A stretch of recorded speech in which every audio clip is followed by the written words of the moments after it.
Bismillahir Rahmanir Rahim. Assalamu alaikum wa rahmatullahi wa barakatuh. Welcome to our program, Medicine of the Prophet, your guide to healthy living. You're with your host, Farooq Hussain, and our chief prime mover, Professor Rashid Bhika, is with me as usual in the studio. And our guest today is Dr. Mujib Hussain. Welcome to you both. Thank you for your time. In today's program, some of the questions that we will be raising, because it's around emotions and feelings. This is our 12th episode in a possible range of 20 programs. We'll be looking at how might emotional states such as stress have a profound impact on a person's health, and also how might prophetic medicine offer a series of measures to counteract emotional disturbances and support the person in achieving optimum health. In sum, folks, this episode makes you, the viewer, aware of the qualitative effect of emotions in relation to an individual's temperament, and also to encourage meditation or zikr in maintaining emotional health. Turning to Professor Rashid Bhika, let me ask, Prof, we all know that emotions can either have a positive or a negative effect on our health. Now, how does prophetic medicine explain this effect? Jazakallah Farooq, Bismillah ar-Rahman ar-Rahim. It is absolutely no doubt that emotions play a major role, and especially with the challenges that we face today. I mean, today with all the crime, with the financial constraints that we have, with the health of our children, and with all the social problems, without a doubt, emotional stress plays a major role as far as health is concerned. Having said that, from the tib aspect, how do we understand what the implication of unmanaged emotions will be? Now, just to answer that question, I want to quote again from S01's Medicine of the Prophet, where it is mentioned, anger heats up the body and dries it up. So this particular statement automatically puts it into perspective, again, the whole concept of qualities associated with lifestyle factors, and now, as is the case, we're talking about emotions. So emotions, from the saying, highlights the fact that all emotions have got certain qualities. For example, anger is linked to heat and dryness. Similarly, all other emotions also have certain qualities. For example, worry is linked to heat with moistness. Depression is moistness with heat.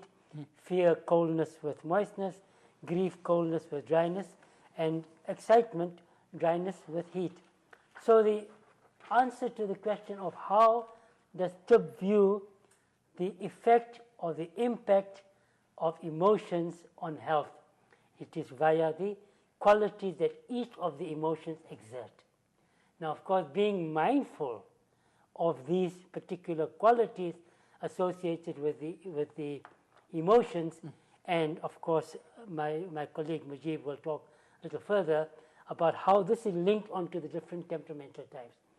So the bottom line is, tib is able to explain rationally and understandably and easily how emotions actually translate into illness condition based on the qualities that they exert. Well, that's fascinating, because the research on emotional intelligence suggests that if you are happy, it takes 6 seconds for every single cell in your body to be washed with that energy. And if you are sad and if you are angry, likewise, it takes 6 seconds for every single cell to be washed with that emotion and that chemical reaction in the body. So there's a lot of wisdom in what you have shared with us. And it'd be useful to draw in Dr. Mujib Hussain now and to ask, what can be the negative effects of emotions on the soul? Okay. So we spoke about, and we all agree that emotions has a direct effect on the physical body. And it's quite easy to understand what role negative emotions has on our soul.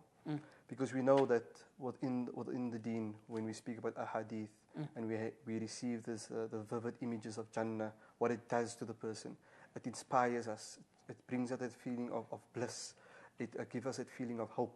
And when that happens, it propels the physical body to perform more ibadah, to connect with the Creator. When we stand in prayer, when we do our pay our zakah, when we fast, we have that special connection. And it's all due to these emotions of positivity. So the opposite is true. When we're going through our negative emotions of fear, worry, sadness, depression, and it's uncounseled, unmanaged for a long time, for a chronic time, these emotions are all normal within a space of time. But left, and when we try to address the emotions alone, we become victims, like a stray sheep by the wolf, because Shaitan, his ultimate goal is to make man hopeless. So when we are struck by fear and grief and we drown in our sorrows for too long, and each temperamental group has a negative emotion that affects them the most. When this happens, we will lose hope. We become neglectful in our ibadah, and by doing that, we're triggering a vicious cycle of not going towards the ibadah the way we should, and not getting the benefit of the emotional healing from the ibadah, and it goes on and on until we find ourselves in a rut. So therefore, it's very important to manage emotions via counseling and via the advice of the Prophet ﷺ. I did like Professor Bhika's input on the emotion on the body, and also particularly liked your focus on the spiritual impact of it as well. I agree with you that when one reads in the Quran, the areas dealing with descriptions of paradise, you feel light and you feel optimistic. But you almost have a sense of the desperation of Allah subhanahu wa ta'ala when He warns us about the consequences of your actions. Mm-hmm. And, that also has another kind of emotional effect on you. So in sum then, we've looked at, in this segment, the effect of the emotions on the health of the being, and what Tib Al-Nabawi has to say about controlling the emotions. We're going for a short ad break now, but when we return, we'll be looking at the physical manifestation of unbalanced emotions and its impact on the body or the physiology. Stay with us.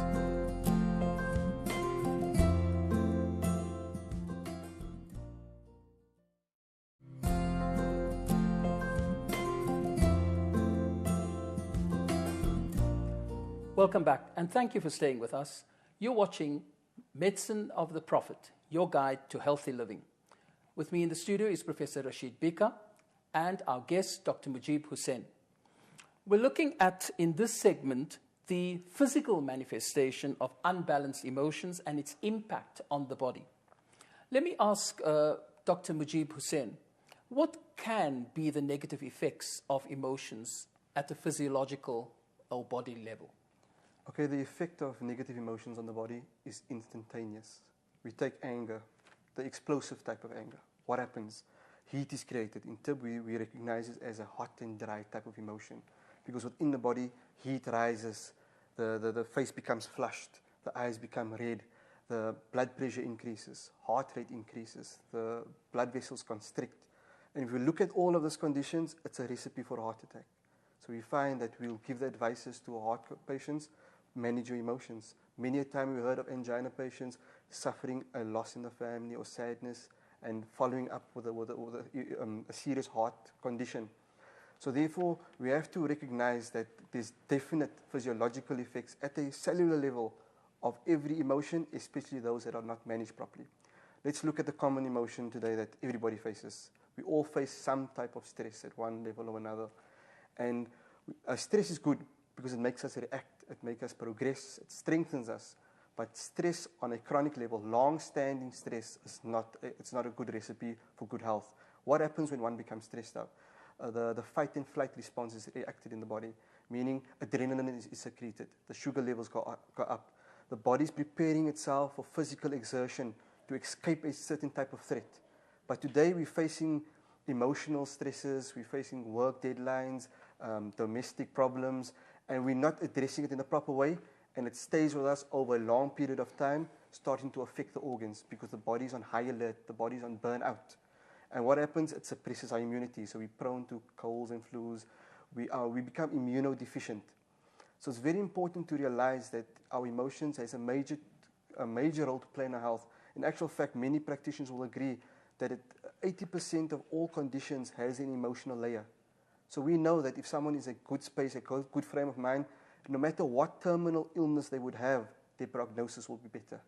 But the same individual with the same terminal illness, having a sense of hopelessness and grief and sadness, has effect on immunity, and their prognosis is worse.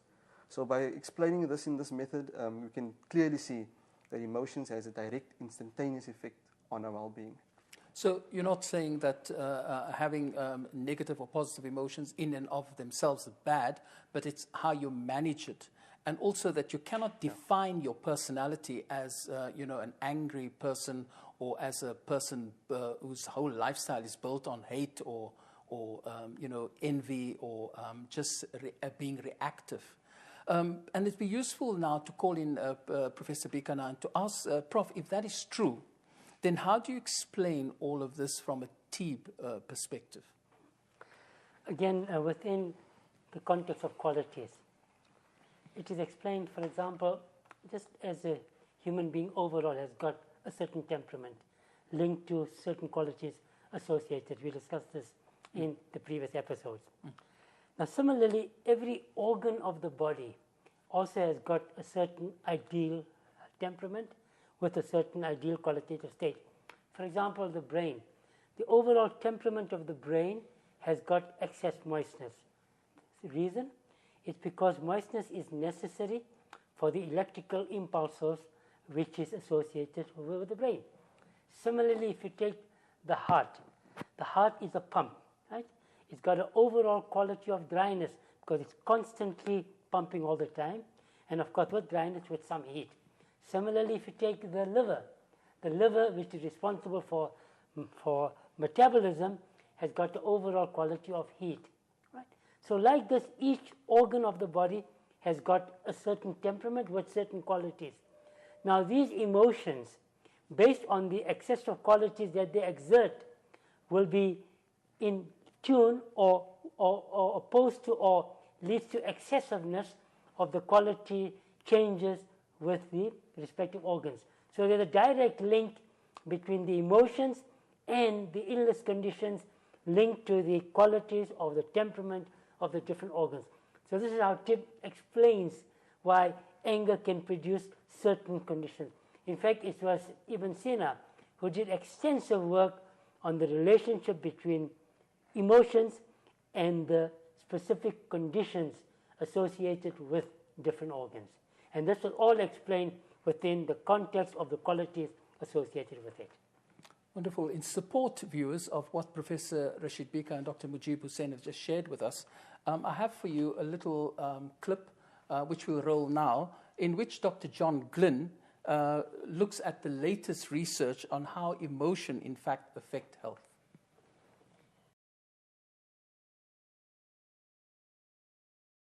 Emotions are regarded as a bridge between the mind and the body, and in supporting these, then the state of both is improved.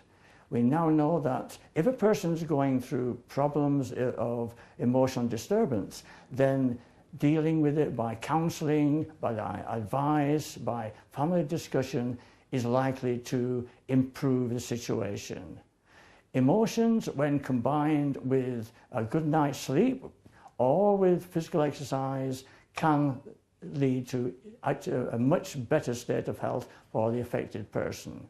So modern research is very much focusing on the effect of disturbed emotions on on person's health and how to resolve them.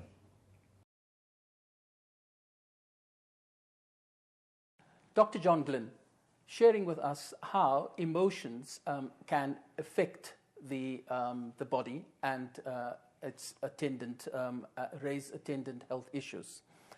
We'll be going for a short break now, but when we return, we'll look at specific advice on how to manage your emotions with prayer and zikr. We'll be back in a little while.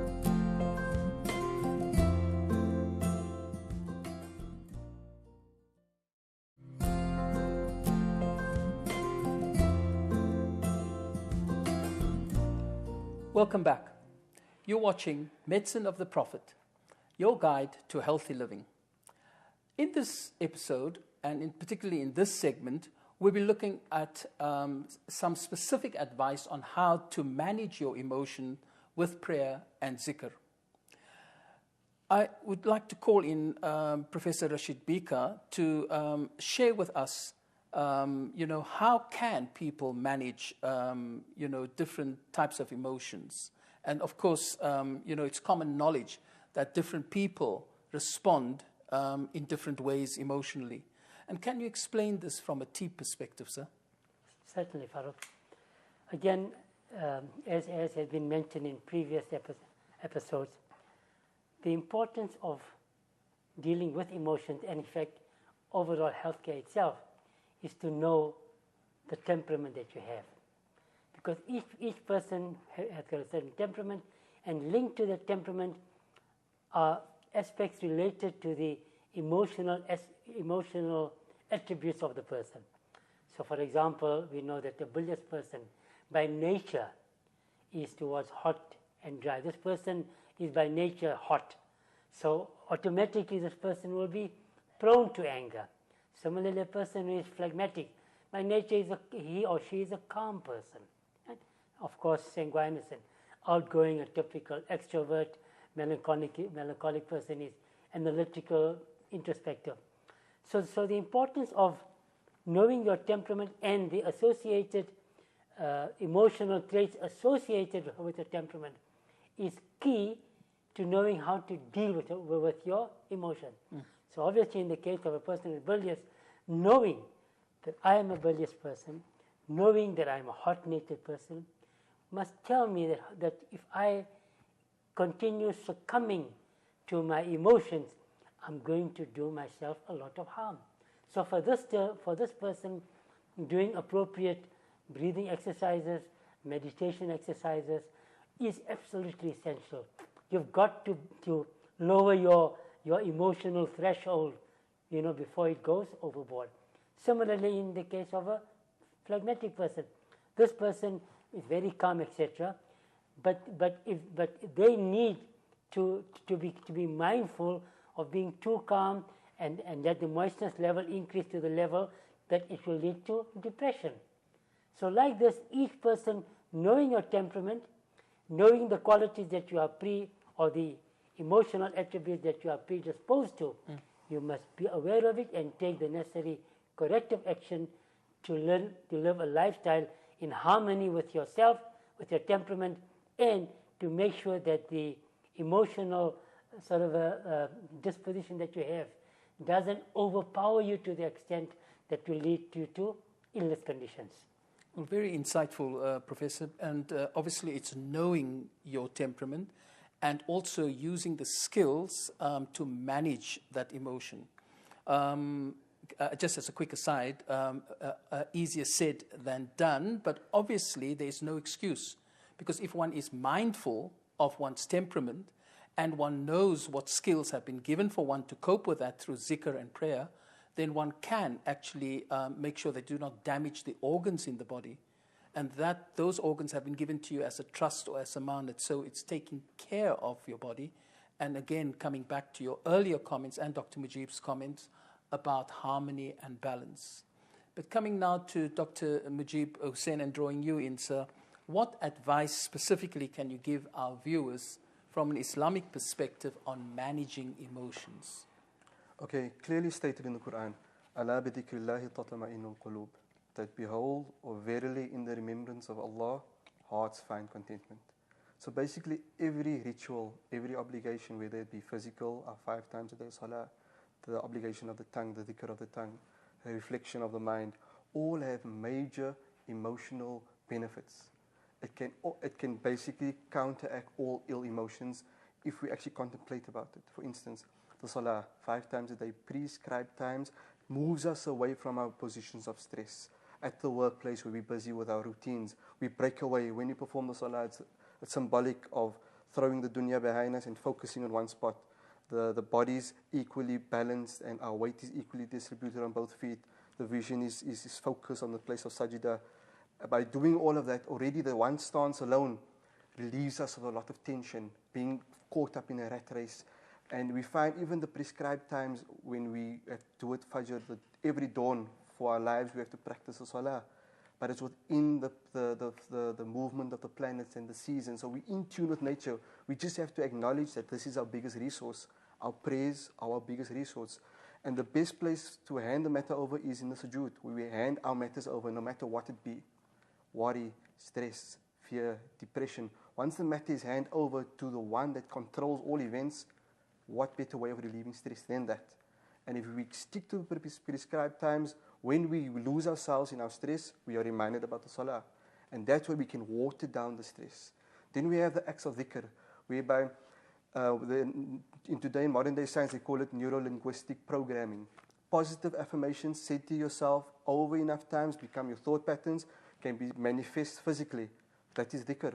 Mentioning our Rabb, mentioning the name of Allah, the 99 names. By doing it and mentioning all the qualities, we present ourselves with the opportunity to draw from the attributes of kindness, of peace, of tranquility. And by doing this on a regular basis, it becomes our character, it becomes our thoughts. And that's what separates the pious people from those that are just carrying on every day, because they are able to detach themselves from the dunya when it's required. Well, that's very interesting. In preparing for this program, I've also come across another practice which seems to echo zikr. It's called philophonetics. And it's also about saying Allah's names and feeling where the energy is coming from and drawing that power towards you. And it supports what you're saying, that by repeating the name, you're actually then imbibing, as it were, that quality. Are there any closing comments, Dr. Mujib Hussain, that you want to make on this topic of emotions and managing one's emotions? At the end of the day, emotional health is as important as physical health, and it's actually the interface between physical health and spirituality. So we have to concentrate on our emotions, and our biggest resource is Tibba Nabawi. Professor Rashid Bhika, it would be remiss of me if I don't ask you for some closing comments on this very important topic. Because this topic seems to actually also be of use, especially in our classrooms, and teaching our young people how to manage their emotions, and also teach us how to manage the class's emotions. I think just adding on to what Mujib mentioned, just as emotions affect the body physically, but more important and more significantly, emotions affect the soul, because this is where you feel emotions, and the soul belongs to Allah Ta'ala. So keeping a soul healthy and well, one has to learn to manage your emotions. So to have a healthy soul, you've got to manage emotions effectively. Wonderful. It's very powerful, because in managing the emotions, you're also respecting the divinity within you. And I suppose that's a very good note on which to end this episode, which looked at emotions and managing emotions. In summary, what we looked at in this episode was how can emotions have either a positive or negative effect on our health, and how do we deal with and manage negative emotions, which are essential in maintaining good health. Also, how do we eliminate toxins, both physical and emotional? These concepts will actually be discussed in our next episode. This is your host, Farouk Hussain, and you've been watching Medicine of the Prophet, your guide for healthy living. Until we meet again, Assalamu alaikum wa rahmatullahi wa barakatuh.